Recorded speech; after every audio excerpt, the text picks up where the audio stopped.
Event organizers, get ready to level up. You're listening to the Event Academy Live podcast, where we elevate motivated event organizers. This podcast is brought to you by Fusion, all the event ticketing features and support you need for one low price. Check them out at getfusionsolutions.com. Now, it's time for your host, Jake Spurley. Hey there, welcome to this week's episode of Event Academy Live. You know, I thought I was getting like a haunted house interview with this guy, but as we started talking before we started recording, this guy does it all. He owns an event center, he does a Renaissance festival, and he owns what is now known to be the biggest, baddest, and best haunted house in all of Oklahoma. The guy's name is John. Don't let his very common name deceive you, because he's a very, very interesting guy. So John, thanks so much for joining us on the show today. Really appreciate it. Thank you. So John, I know what you're up to. For everybody that's just tuning in that doesn't know you or what you're up to, give them kind of the spark notes. What events do you put on? You talked about an event center. Catch them up to speed about who John is and what he does. Well, I do, like I said, I do Guthrie Haunts, haunted house attraction here in, it's actually in Guthrie, which is about 30 minutes north of Oklahoma City. I have an event center. We started a little art gallery in Guthrie. My wife pretty much runs that. I'm just the employee there. So yeah, I'm just kind of all over the place, but I really like entertainment and I really like events. And that's what I'm kind of, my passion is. John, how did you get into events? Well, it all started with the haunted house. I bought this building. I didn't know what to do with it. And one day I just woke up and said, I guess I'm going to do a haunted house, because I always liked scary stuff and always wanted to do it. And that kind of sparked everything. I mean, it didn't really know what I was doing, you know, in the beginning. I just thought I'd go to Walmart and throw some stuff up in the room and scare people and be good. But, you know, like I said, it's only had 7 people the first night. I was kind of beating myself up saying, you know, what am I doing? But I stayed at it and got smarter, hopefully, and it grew into this big thing. So you started off with basically, it sounds like going to Walmart, picking up some random materials, probably using a bunch of duct tape everywhere and fake like red blood splattered, called it a day. Right. I think there's a lot of people that want to start events or try new events within their complex. They just don't know. Maybe they're intimidated with the initial investment. Talk about, how did you first get started with your very first haunted house? And like, what did that look like for you? Man, like I said, I got on everything. I got on Craigslist. I got on Marketplace, whatever, just looking for used stuff, you know, free stuff even. So, you know, luckily there was a church in Oklahoma City that was moving, and there was an ad that said free props, and I called them, and they had a whole huge basement full of walls, like set walls that were based on, like, I guess religious, you know, stuff, like rocks and Mount Sinai, and I just kind of took it and made it scary. And people were like, man, this is the scariest thing ever. I was like, oh, okay, yeah, that's cool. You know, and sure, yeah. Anything people were throwing away that I thought was scary, I would use it. You know, I mean, you know, old beat up furniture, stretchers, wheelchairs, whatever. You know, that's how I kind of got started. You know, I did a lot of dumpster diving. Yeah, so I was crazy, man. Back then, I was crazy. I would stand on street corners with signs that said Guthrie Haunts, you know, $5, and that's what it was back then. I would tag cars. I would go to high school football games and plaster every car I could find with flyers.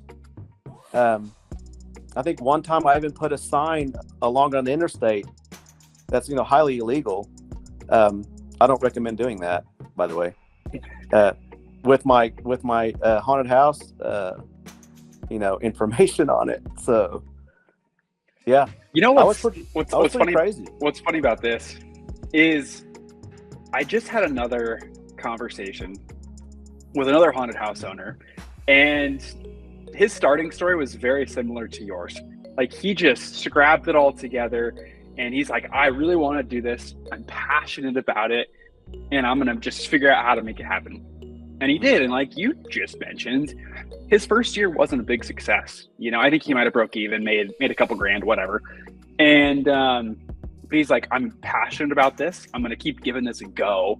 And that's what he did. He stayed determined. He stayed focused, and he just made it better and better every single year. I think that's the big thing that I really need organizers to know. Your first year doing it, you're not going to hit your peak numbers. You're just figuring out what the heck you're doing, right? And as you get that experience, as you figure out all the kinks, the logistics, all these different things, it's going to get better and better and better. You just have to start somewhere.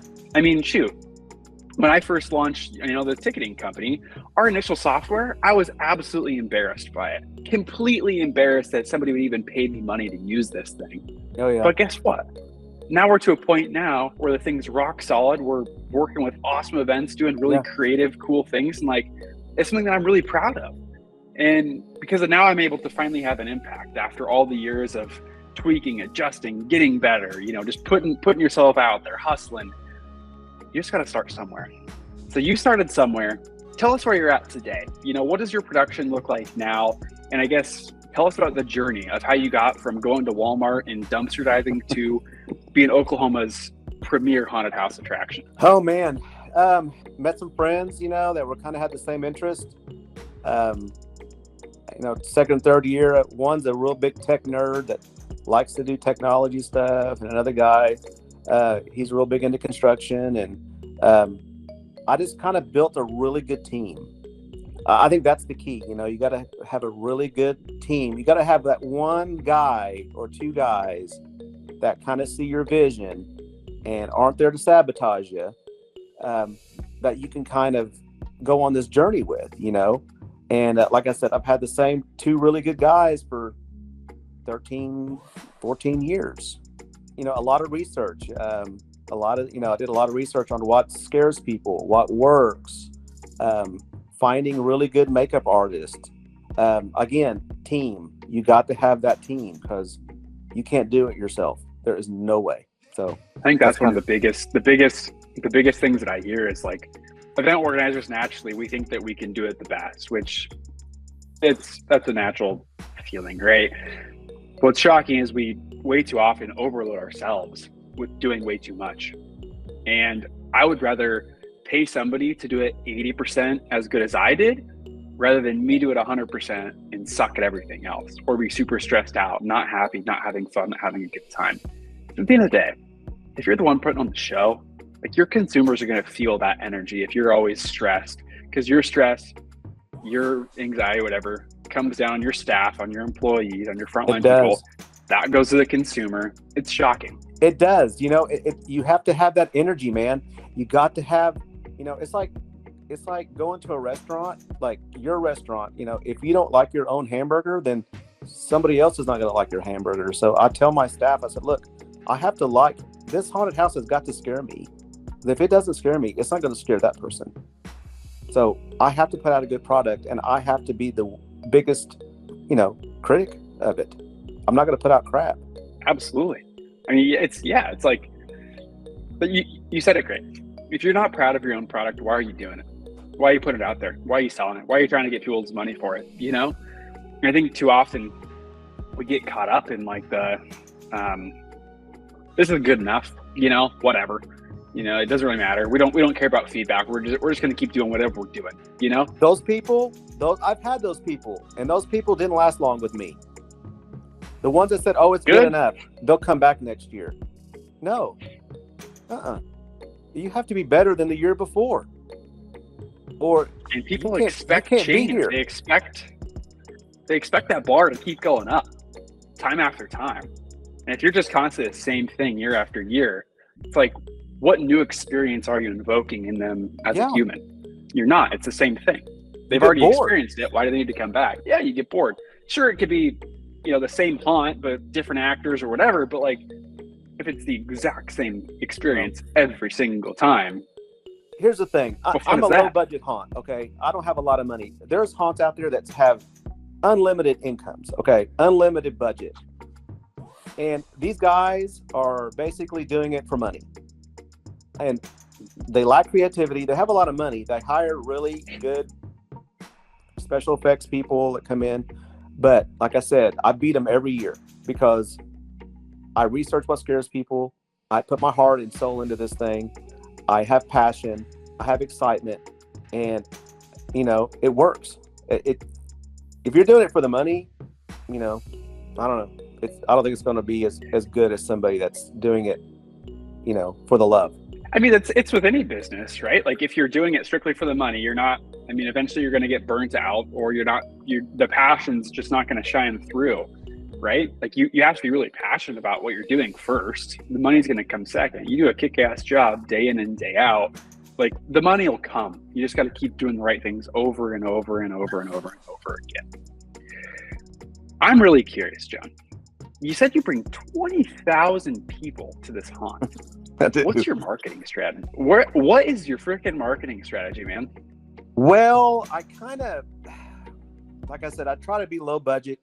Of course, we all do social media, but, I learned a long time ago, you cannot rely on just social media. So I get with some, small market radio stations. So I'm in Guthrie, Oklahoma. So we're 30 minutes north of Oklahoma City. I do use a local radio station, the Cat in Oklahoma. They've been great. But I also use some small radio stations that are maybe 30 minutes or an hour to the north that are small stations. College towns, I use their stations. And they're really inexpensive. You can get a radio spot for, $5 to $10.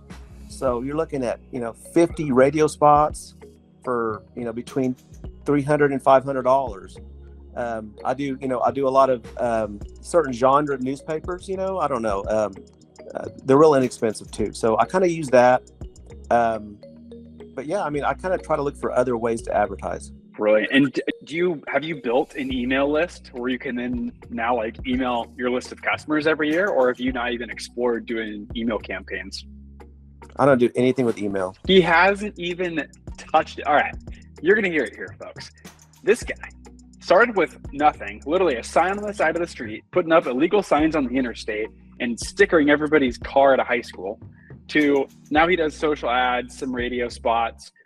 And I'm sure, or maybe you don't, but most time you've been doing this for so long, you probably have a list of emails somewhere from past ticket purchasers or whatever, which is an excellent source of marketing, is emailing people that have already bought tickets from you before, because they've already had a good experience. Let's hit them up again. He hasn't even touched that gold mine. I know. He still brings in 20,000 people a year. Be doing that, but John, I'm going to help you with that. We're going to get that changed. I'm gonna teach you how to do email marketing. My wife emails you already have. My wife tells me to do that. All She's like, you really need to be getting people's information and sending them coupons and stuff like that. But your wife and I are going to become friends, and we're going to teach you. And your sales are going to go from 20,000 to 35,000 people, and you're going to be sitting there thinking, "Oh my God, Jake isn't Jesus Christ, but he just sent me 16,000 more people a year." Let me tell you what. I don't know if I can handle that many people. I can try. I wouldn't mind trying. It'd be a great problem to have, right, John? Yeah, I'd have to buy more land for parking. I got 10 acres now. I'd have to try to find somewhere to put these people. Right? John, that sounds like a you problem, not a me problem. That's a good problem. That's a good problem. It's a great problem. I tell people I want a parking problem. I want a parking problem. I want a line problem. I want all those problems. John, I look forward to hopefully someday soon giving you a bunch of problems that you just said. Good problems. And I can't wait to help you work through them all. It's going to be fantastic. I want good problems. Let's switch gears. Let's switch gears away from the haunted house. All right. Let's talk about this Renaissance Festival. Okay. Tell me how that got started and where it's at now. Well, I had a friend of mine approach me about 3 years ago. Norman, Oklahoma, it's south of Oklahoma City. They hold a really big Renaissance fair, okay? So they weren't going to do it because of COVID. So a friend of mine approached me and said, hey, would you like to do a Renaissance Festival at Guthrie Haunts? Because all these entertainers needed somewhere to go. And I said, yeah, that we can do that. So I started researching.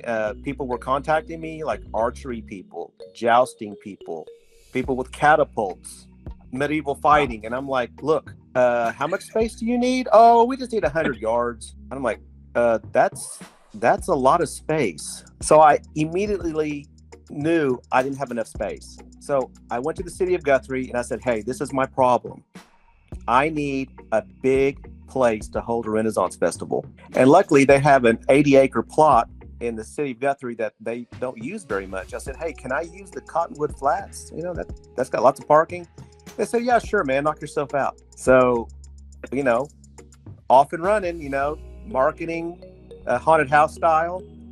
And our first year we had, you know, 3,500, you know, maybe 4,000 people. Pretty good. And this was a COVID year too. So we spaced everything out. We had lots of spacing, lots of, you know, social distancing, sanitizer, masks, temperature checks. We did all that. You know, this is now year 3 and it's going to be a really exciting year. We're doing stuff at this Ren Festival that nobody's doing, I think, in any Ren Festival. Tell me about the things you're doing that you don't think anybody else is doing. Okay, so we have this guy in Guthrie. He's big on inflatables. I'm not a big inflatable guy, especially at Ren fairs, but he has obtained some dragon kites.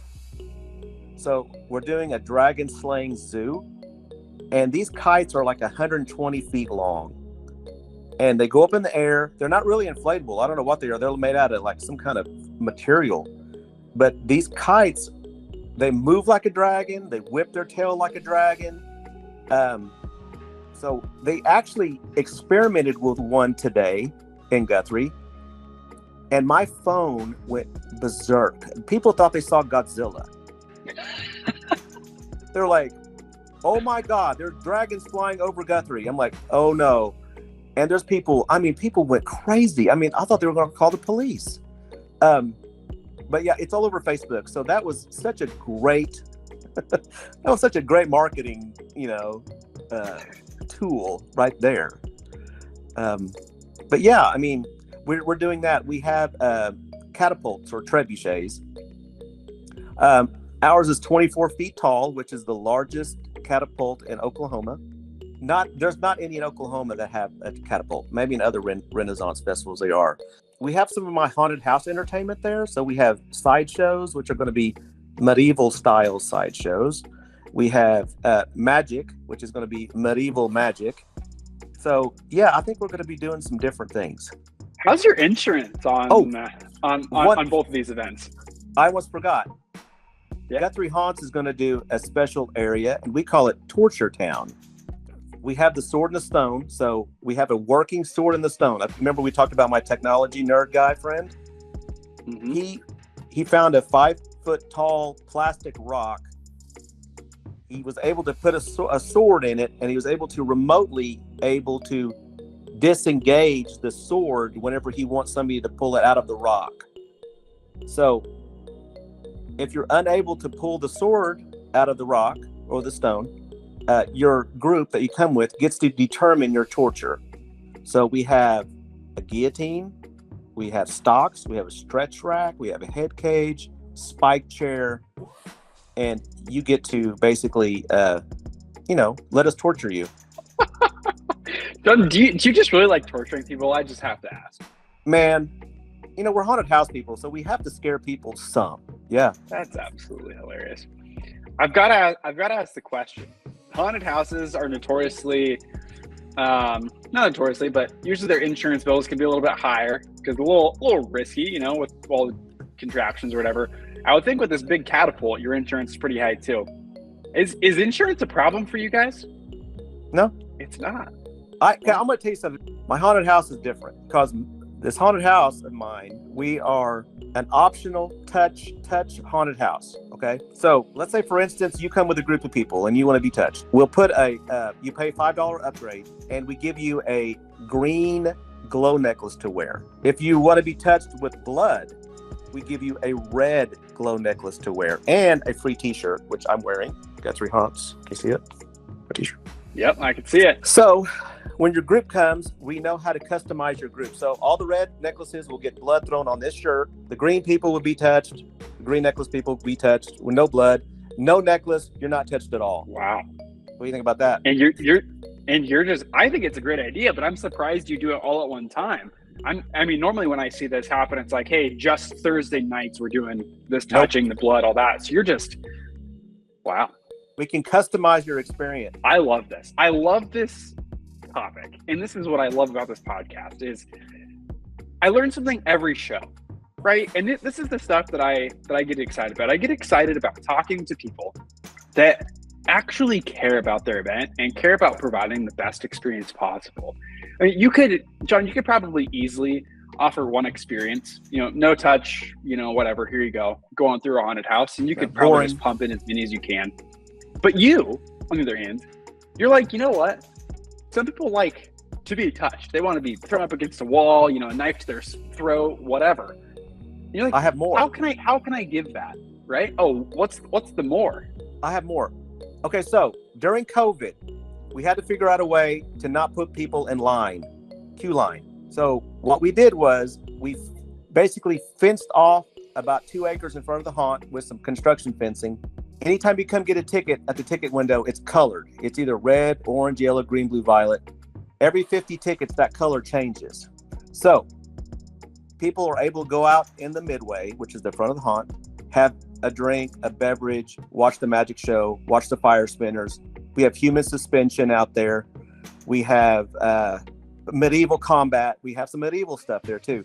So we have a DJ, and he will announce your color. So if he says red, those 50 people will get in line, be social distanced, while the other people are being entertained in the midway. So there is no waiting in line more than 30 minutes or 20 minutes, basically. I like that. I like that one. And I where did I hear that? I heard that from another haunt, I think in South Carolina or North Carolina, something similar, but like there are no lines. I think they gave them like a token or something. And once your token color gets called, then you can go up. So you're never waiting. You're just kind of like hanging out, enjoying something else. And then once it's your turn, it's your turn. You go over, there is no waiting. I love this. Because nobody likes to wait in line. If I have to wait in a line, I'm giving you the little finger, I'm not doing it. I don't like it. We also have a fast pass.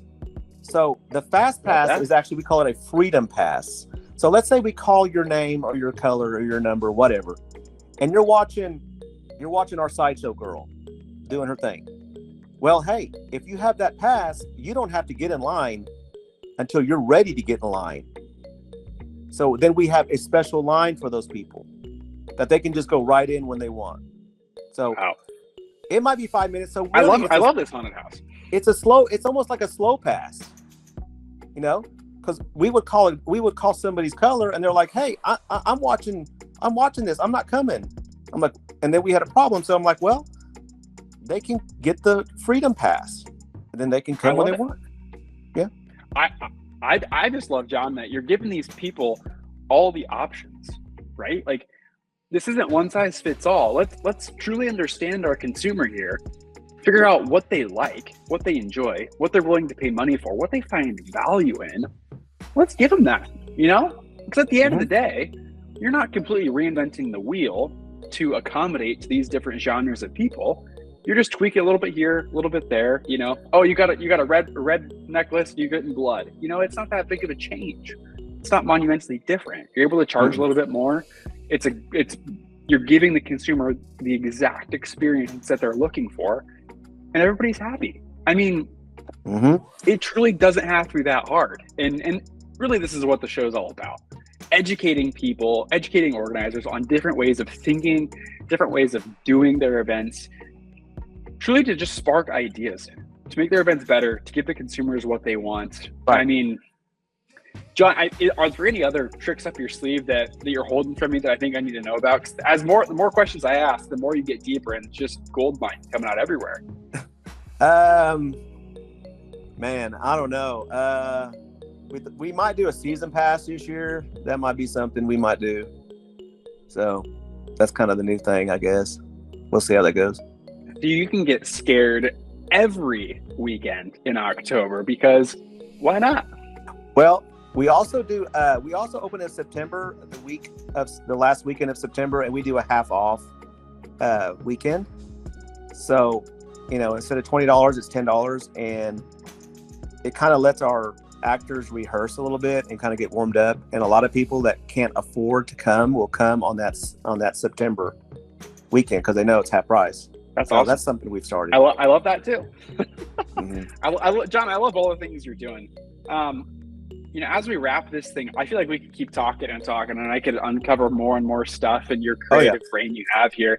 But as we wrap this thing up, I guess, is there any pieces of advice that you wish you would have known before you started, or maybe a piece of advice that you would give to another organizer that has either been producing events for 30 years or this is their first time? Oh man, God, there's so much. Man, it can be multiple things. Don't be bashful. Well, I mean, of course, don't give up. That's the most obvious. Don't get discouraged, and just keep grinding. You just got to keep grinding it. If you keep grinding long enough, you're gonna be successful. If you don't have any money, you can always do something that's free. I mean, you can always go, like I used to go dumpster diving, or find something on social media that's free. Just go under Craigslist Marketplace and just put in free and see what comes up. And just, like I said, it's just, you just can't give up on yourself. So that's about the main thing, really. Well, guys, you heard it from the man himself. I mean, the guy has turned literal trash into straight treasures and a very successful haunt for himself. Really cares about his customers, giving all his customers all the options. I mean, truly, probably one of the best shows that we've had on this episode. Just with how you're running your running your haunt. Truly, thank you. Yeah, you should be very, very proud of this. And I really appreciate you joining us today. I know our listeners are really going to enjoy this episode, John. Oh, awesome, man. It's my pleasure. Anytime. Hey, we might have to do this next year. See how this haunt went for you after I send you another 15,000 people from your email list and create a parking nightmare for you. Hey, I'm looking forward to it. Well, guys, you heard it here. I hope you got immense value out of this episode. I know I learned a lot. I produce events. I help events all day, every day, sell tickets. Like, I do this thing day in and day out. It's in my blood. And even every episode I do, every conversation I have, I'm still learning something new. And that's how I know I'm still in the right industry. Because if you're not learning something new, you just got to leave. It's time for you to hang up your boots and call it a day. John, I learned a ton from you. And there's not much else to say besides I hope you got gold from this, listeners. And this is John from Drexel Event Center, Guthrie Renaissance Festival, Guthrie Haunted House. Whatever he's doing in Guthrie, I think the guy just owns all of Guthrie events at this point. So thanks for listening to this week's episode of Event Academy Live. Hey, we'll catch you next week. Thank you for listening to the Event Academy Live podcast.